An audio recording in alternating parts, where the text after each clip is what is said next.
Hello everyone, welcome to my channel. কেমন আছো সবাই? আশা করছি সবাই ভালো আছো আর আমিও ভালো আছি। আজকে চলে আসলাম আরও একটা নতুন ভিডিও নিয়ে।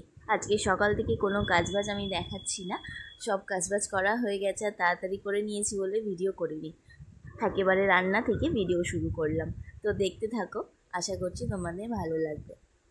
আজকে খুব ছোট্ট একটা ভিডিও তোমাদের সঙ্গে শেয়ার করছি, আর আজকের ভিডিওটা হচ্ছে হনুমান জয়ন্তীর দিনের ভিডিও।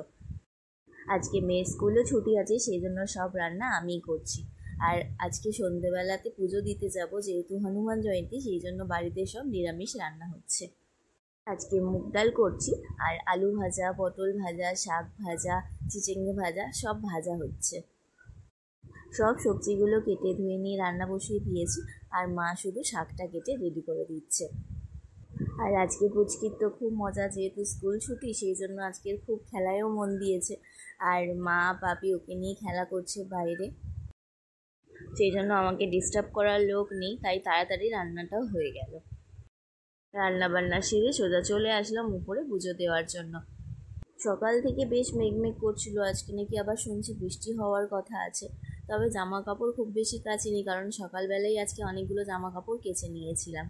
কারণ স্কুল ছুটি ছিল, সেই জন্য সকালে অনেকটা সময়ও ছিল, তাই জামা কাপড় সব সকালে বেশিরভাগটা কেচে নিয়েছি। তবে এখন বেলার দিকে বেশ রোদ উঠেছে, তবে মেঘটাও রয়েছে। আর দুপুরবেলা খাওয়া দাওয়া করে একটু ঘুমিয়ে পড়েছিলাম। তারপর বিকেলে ঘুম থেকে উঠে নিয়ে পুচকিকে একটু লেবুর জুস বানিয়ে দিচ্ছি। দুপুরবেলা আজকে আর ওকে দিইনি, তা নাহলে প্রত্যেকদিন স্কুল থেকে আসার পর ও এই জুসগুলো খায়। তো দুটো লেবু দেখো ওইটুকু হয়েছে, হাফ গ্লাসও হয়নি। তো যাই হোক, এটা খাওয়ানোর পর ওকে আবার একটু ছাদে নিয়ে যাব।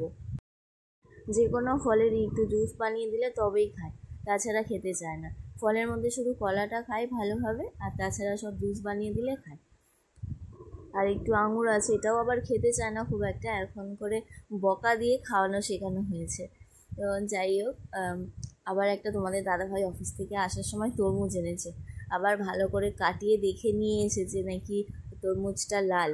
তো দেখা যাক কেমন তরমুজ এনেছে। সত্যি সত্যি তরমুজটা বেশ লাল দেখো। তো ঝটপট করে কেটে নিই, তারপর যাব ছাদে। আর এটা তো আমার মেয়ে একদমই ছোঁবে না, দেখি আগের থেকে বলে দিয়েছে আমি খাবো না। সন্ধ্যাবেলা এসে আবার পুজো দিতে যেতে হবে আজকে। আমাদের বাড়ির সামনেই হনুমানজির মন্দির আছে, তো ওখানে যাব পুজো দেওয়ার জন্য। বাড়ি থেকে প্রায় সব রেডি করে নিয়েছি, আর ফুল টুলগুলো তো বাড়িতে নেই, সেই জন্য যেহেতু যাচ্ছি মন্দিরের সামনেই বিক্রি হয়, ওখান থেকে বাদবাকি জিনিসগুলো কিনে নেব। আর এদিকে আমার পুচকি রানিও রেডি হয়ে গিয়েছে। ও কি ড্রেস পরেছে সেটা তোমাদেরকে দেখাচ্ছে। এটা সেই রাম মন্দিরে যাওয়ার সময় ও দিদুন ওকে কিনে দিয়েছিল। রাম মন্দিরের সামনে এরকম জামা অনেক বিক্রি হচ্ছিল, তো ওটা কিনে দেওয়া হয়েছিল তখন। আর এই যে চলে এসেছি, মানে বেরিয়ে পড়েছি আমরা, তো এখন ফুল কিনছি।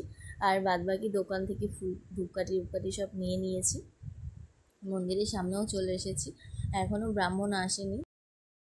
আজকে ঠাকুরের গায়ে মালায় মালায় ভর্তি হয়ে গেছে, আর দেখাই যাচ্ছে না ভালোভাবে। আর প্রসাদও নিচে সবটাই রেডি করা হয়ে গেছে, শুধুমাত্র ঠাকুর মশাইয়ের অপেক্ষা, অনেক আসলেই পুজোটা শুরু হবে। পুজোটা তোমাদের সঙ্গে শেয়ার করলাম না, কারণ অনেকটা ভিড় হয়ে গেছিলো। সামনেটা খুব একটা বেশি জায়গা নেই, খুব ছোটোই মন্দিরটা, তো সেই জন্য পুজো দেওয়ার পর বাড়িতে চলে আসলাম। আর ওখান থেকে সিঁদুরের টিপ পরিয়েছে, সেই জন্য মেয়ে আগে এসে আয়নাতে মুখটা দেখছে কেমন লাগছে। তো চলো, আজকের মতো টাটা।